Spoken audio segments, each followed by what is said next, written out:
things I do in my house that add up to saving me a little bit of money. Might not be a lot, but every little bit counts. First thing on the list is I unplug items that I am not currently using. So if you ever want to watch TV in my bedroom or have toast in the toaster, you got to plug those items in.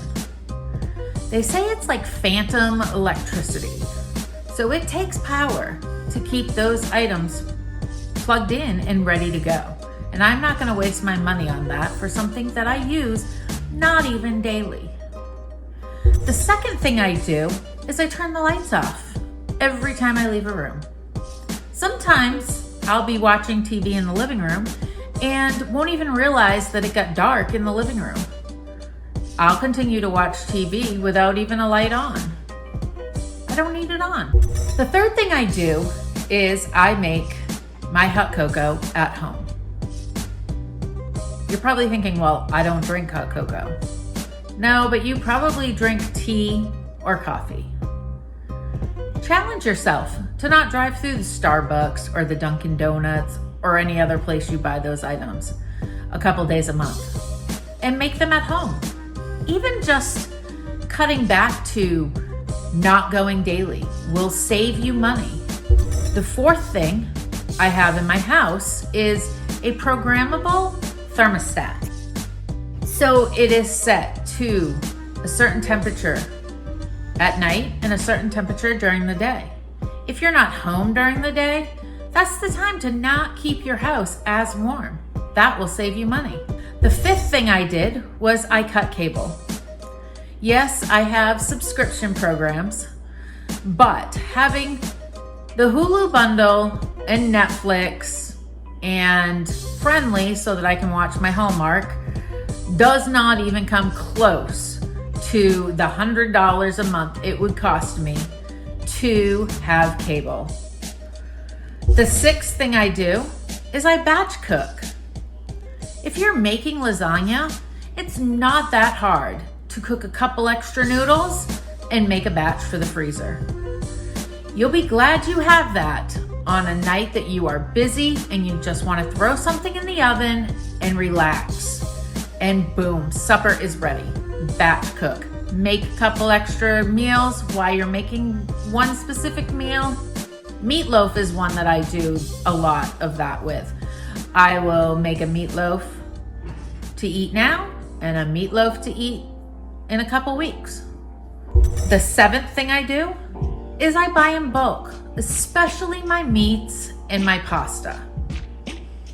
And I do that at Sam's Club or I have a Costco. I don't have a BJ's here, but I did when I lived in Maine and I had a BJ's card. I can get chicken breasts for under $1.99 a pound, boneless. My 93 or 97% ground beef is a lot cheaper at Sam's Club. And I just keep it in my freezer. It's a great way to have all the meat you need at a cheaper price. The eighth thing I do is I price compare. I have probably 6 different grocery stores within a 10-minute ride. No grocery store is under 5 minutes, so what's another 5 minutes to go to a cheaper one that's 10 minutes away? So I price compare. If I'm getting low on something specific that I know I buy at a grocery store, not at Sam's Club, then I price compare and I keep an eye out for that in the sales flyers or online on their sales flyers. Here in South Carolina, we don't get sales flyers in the mail like I did when I lived in Maine. So it does take some effort to go online and see what the sales are for the week. But if I'm looking for something specific, I'm gonna wanna get it at the cheapest place possible. So price compare. Some places, I know when I used to work at Babies R Us, we price matched and you could show us a comparable store and whatever their price was, we would match it. So I'm sure there's stores out there that currently do that.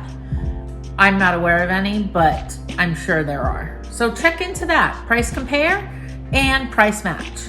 Number 9, if your house gets cold or where you live gets cold, make sure you winterize your house. When I lived in Maine, I used to put plastic over my windows. I had these great sand-filled things that I kept at the bottom of my door so that the drafts weren't coming in. Winterize your house so that your heat stays in. You don't want to heat the outside. My mother used to say that every time we'd leave the door open. I don't heat the outside. That'll save you a lot of money. Number 10, I try to not be brand loyal. If the store brand tastes equally good, then I'll buy the store brand. That alone can save you some money. The taste is comparable, then go for it. Laundry detergent, if the store brand is comparable or a cheaper brand is on sale and it washes your clothes just fine, go with the cheaper priced product. You're still gonna get the same quality, you're still gonna get clean clothes, you're still gonna get good tasting food. Just don't be loyal to a brand unless you absolutely need to be. There is one thing I can think of that I am brand loyal, but it's a treat when I get that brand. It's not my everyday brand that I buy, because the store brand is okay. Doesn't taste the same, but it's okay. And then when I buy the real Velveeta macaroni and cheese, it's a treat and it tastes so good. So think about how you spend your money, where you spend your money, what you spend it on. Is there something that you can change? Just a little change. Little things your family might not even notice to help free up some money in your budget. I would love to hear some ideas that you have. This is just a quick list of 10 things that I thought of looking around my house.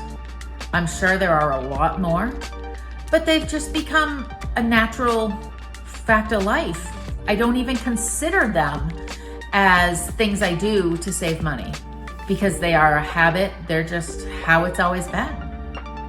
So let me know down below what you do around your house in regards to household expenses, food, laundry. What are you doing to save a little bit of money?